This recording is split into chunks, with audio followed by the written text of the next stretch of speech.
देखो, pregnant lady को mobile से बचाओगे, कहाँ तक बचा पाओगे?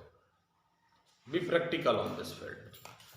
वो लोग तो बात करेंगे, दूसरा तुम्हारा उसका एक मोबाइल से बचा दोगे। हाँ हाँ, चेक कर लो और इधर उधर सामान चेक कर लो। हाँ, सब अंदर।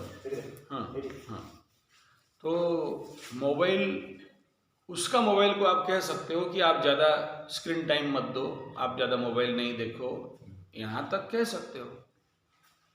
लेकिन मोबाइल आज एडिक्शन हो गया है ना। जैसे दारू पीने वाला, खैनी खाने वाला 5 मिनट नहीं खाए तो पागल हो जाता है, तो ऐसे बिना फालतू का भी कोई व्हाट्सएप किया है, कोई एसएमएस किया है, कुछ फेसबुक में कोई कुछ कर दे, थोड़ा बैठते ही ऑटोमेटिक हाथ चला हाँ हाथ चला जाता है। तो वो एक universal bad and wrong practice हो चुका है। अब इस समय जो आप उनको कहो कि आप मोबाइल छोड़ दो, तो नेचुरली कहीं ना कहीं एक सूक्ष्माति सूक्ष्म लेवल पे टेंशन दे रहे हो, ठीक है। ओके, दूसरा ये कि मोबाइल छोड़ दो, ठीक है, तुम्हारा घर के आसपास तो 10 टावर होगा। तुम्हारे घर में तुम्हारा पिताजी का, तुम्हारा माँ का, तुम्हारा भाई का, तुम्हारा बहन का तो 12 मोबाइल होगा। अब मेरे जैसे आदमी अगर 4 मोबाइल पकड़ता है तो तुम भी तो 2 मोबाइल या 1 मोबाइल पकड़ते रहोगे, है कि नहीं। तो ये एसेंशियल कमोडिटी तो हो चुका है। अब मैं कहूँगा कि छोड़ दो, कहाँ तक छोड़ दो, और छोड़ दिया तो और ऊपर से मेंटल टेंशन, ठीक है।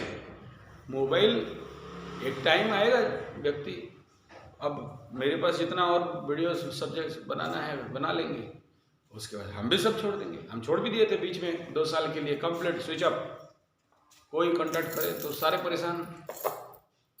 परेशान हो गए, ठीक है। तो ये डिपेंड करता है, it's depend upon the person. Mobile, अब देखो, एक गर्भवती माता अपने को एक संन्यास जीवन देना चाहिए, ये रूल है, लेकिन अभ्यास में हो तो ना दे, वो जीवन का व्यवस्था हो। हाँ नहीं है वो, हाँ, लाइफस्टाइल ही अलग है, लाइफस्टाइल ही अलग है, 180 डिग्री। हाँ 180 डिग्री का। तो उस समय आप कहोगे कि नहीं, अब से तुम मोबाइल नहीं पकड़ना, वो फिर और टेंशन, हाँ, मानसिक प्रेशर। क्योंकि वो तो इतना आदत है। मैं कहूँगा मोबाइल का addiction is highly dangerous and higher than दारू और ये जो ये सब है ना, उनसे भी ज़्यादा है।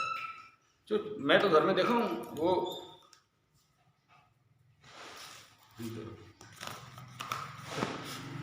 लो, किस बात का नौटंकी है, देखना है बढ़िया से देखो, खुलेआम देखो, छुपाना क्या। तो ये तुम करके आ जाओगे, तुम अपने दुकान में चले गए और घर में वो चला बेटा, ठीक है। तो छोटे छोटे बच्चों का प्रेडिक्शन है, छोटे छोटे बच्चे, उनको नहीं दोगे खाना नहीं खाएंगे। मेरा खुद का आदत हो गया, मतलब हाँ, वो क्या देखना है अलग बात है, लेकिन थोड़ा टाइम मिलते ही, हाँ, भले ज्ञान का देखो, कुछ भी देखो, लेकिन नहीं, तुम ज्ञान का देख रहे हो, इससे दुनिया को कोई मतलब नहीं। पकड़ लो। मैं यूट्यूब में कोई मेरा ज्योतिष का देख रहा हूँ या कोई और स्पेशल स्पिरिचुअल एजुकेशन का देख रहा हूँ, वो उन सबको कोई मतलब नहीं। उन सबको लगता है कि हम जैसे वो कचड़ा गाना, और सारा कौन हगा, कौन मुता, कौन छेद दिया है, कौन पाट दिया है, कौन फेसबुक में उल्टी कर दिया है, वो सब जो देखते हैं, ये व्यक्ति भी वही देखता होगा। तो इसलिए तुम टारगेटेड हो चुके, ठीक है। तुम्हें थोड़ी समझेंगे कि यार ये तो राजीव भाई का है, वादी है, ये है, वो है, और उन्हीं का सुनता होगा, देखता होगा। नहीं, उनको भी लगता है कि हम जैसे जो कोई किसको क्या छोड़ दिया, कोई किसको क्या लिख दिया, कोई किसको क्या शिफ्ट कर दिया, मैसेज कर दिया, सेंड कर दिया, वो सब देखते हैं। तो वो भी तुम्हें उसी आंकड़ा में ले लेते हैं ना। तो तुम कितना भी अच्छा कर दो, तुम पापी हो, क्योंकि वो उस दृष्टि से देख रहे हैं।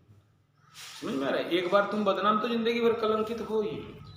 तो इसलिए तुम अपना बीवी को कहोगे कि चलो कल से मोबाइल बंद, ये नहीं हो सकता। हाँ, बंद ये हो सकता है कि पुट आउट द सिम निकाल दो, ठीक है, उसे समझा के।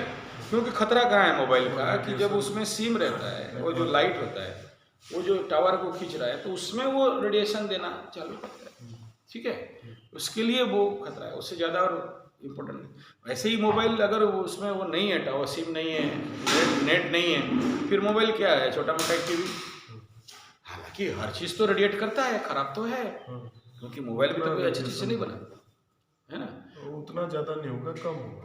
हाँ माइनॉरिटी। हाँ, वो जो बहुत ज़्यादा है, ये मोबाइल है देखना, ये लाइट ब्लिंक करता रहता है रात भर। अगर तुम, मैं इसलिए मैसेज आता है। रात को मैं सीधा लगा देता हूँ एरोप्लेन मोड पे या स्विच ऑफ करके, फिर वो रख दिया, हटाओ।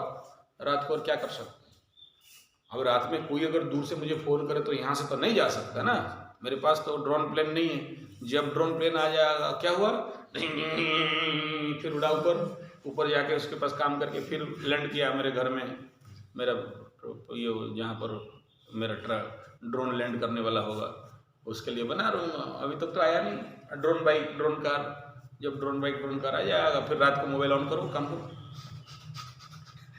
ठीक है। तो मोबाइल समस्या तो बहुत बड़ा है, ये तुम्हारे ऊपर है कि तुम्हें कैसे जीना है। अगर सब छोड़ छाड़ देना है और अपने को किसी जंगल पे आइसोलेट करके रखना है, मोबाइल छोड़ दो, बस समझ में आ रहा है। नहीं सोसाइटी कैसे चल रहा है तो फिर मोबाइल चाहिए, बस समझ में आ रहा है। और ये कंप्लीट बेस है तुम्हारे ऊपर। तुम्हें अगर सन्यास चाहिए, छोड़, अब तो सन्यासी लोग बड़े बड़े मोबाइल पकड़ के घूमते हैं। ठीक है, तो बोले यार तू सन्यासी आदमी गिरवा पहन के घूम रहा है, तेरे क्या मोबाइल, बस समझ में आ रहा है। तो इसलिए अभी वो टेंशन मत रहो कि मेरा बीवी मोबाइल पकड़ेगी नहीं पकड़ेगी, वो प्रेग्नेंट है, क्या होगा क्या नहीं, क्या सीधा सा सिंपल सा बात है। ठीक है, वो बी नेचुरल और सोसाइटी के साथ लेके चलो। और सोसाइटी जितना आसान समझती हो वो नहीं है। फिर ऊपर से तुम्हारा ससुर, फिर ऊपर से और खतरनाक चीज़ तुम्हारा सांस निकाल देगी। ठीक है, तो तुम्हारा बीवी को बोलो भाई सांस मत निकालो, तुम्हारा मोबाइल पकड़े रहो और जो खुआन करना है खुआओ। ठीक है, और अगर तुम्हें इतना पॉजिटिव चाहिए, मैं तुम्हें एक बेस्ट आइडिया दे रहा हूँ। बेंगलोर में और कुछ जगह में ऐसे बहुत सारे मदर्स हाउस है जहाँ पर डे 1 से ऐसे प्रेग्नेंट लेडी को रख के right food, right diet, right treatment सब दिया जाता है, नेचुरल। ठीक है, उन सब के ऊपर काम करो, ओ वहाँ छोड़ दो, लेंगे 4-5 लाख रुपया।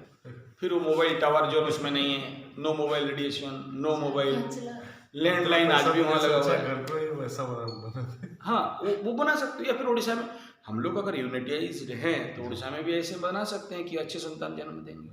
वो उनका उस नर्सिंग होम में पहला टारगेट रहता है कि नो ऑपरेशन, सर्जरी नहीं हो, नेचुरल जन्म हो, और हो जाते हैं वो। मेरे पास तो रिकॉर्ड है 99% नेचुरल डिलीवरी होता है। ठीक है, और मैं कहूँगा एज ए नेचुरोपैथी, अगर तुम्हारा डाइट में ज़्यादा सलाद वगैरह है, कच्चा आहार है, मॉर्निंग वॉक दे रहे हो, ठीक है, मेडिटेशन एंड योग निद्रा तुम दे रहे हो, तो लिख लो बिना ऑपरेशन पे हो। बाकी अगर कोई ग्रह दशा पीड़ा नहीं है तो, अगर तुम्हारा ग्रह दशा गलत चल रहा है, अभी 3 महीना हो गया, अगला 3-3-6 मतलब उस समय 6 महीना शनिदेव कुंभ राशि में जाते होंगे। कुंभ राशि में शनिदेव गुरु मीन राशि में, हाँ अच्छा टाइम होगा। मैं हालांकि राशि नक्षत्र तुम्हारा नहीं जानता हूँ, लेकिन यूनिवर्सल प्लैनेटरी पोजीशन उतना बैड नहीं होगा। ठीक है, मेष राशि आखिरी स्थिति में राहुदेव रहेंगे तो नेचुरली ओल्ड एज हो गया होगा, तो जो समस्या देने वाले जो 2 प्लैनेट हैं उनका एनर्जी थोड़ा डाउन रहेगा। और शनिदेव भी उस समय 0-0 में चलते होंगे या अस्तगत होंगे या बहुत ज़्यादा ऊर्जावान नहीं रहेंगे। डिलीवरी के लिए तो ठीक होगा, लेकिन संतान का जो भाग्य होगा उस समय स्थिति क्या रहेगा। मेरे प्रोडिक्शन, मैं जहाँ तक टारगेट कर रहा हूँ, जब कुंडली निकलेगा तो ज्ञान का देवता गुरुदेव 6 महीना के बाद बहुत ज़्यादा एनर्जेटिक नहीं रहेंगे, लेकिन एक गुड पॉइंट ये है कि स्वगृही होंगे। शनिदेव का स्थिति उस समय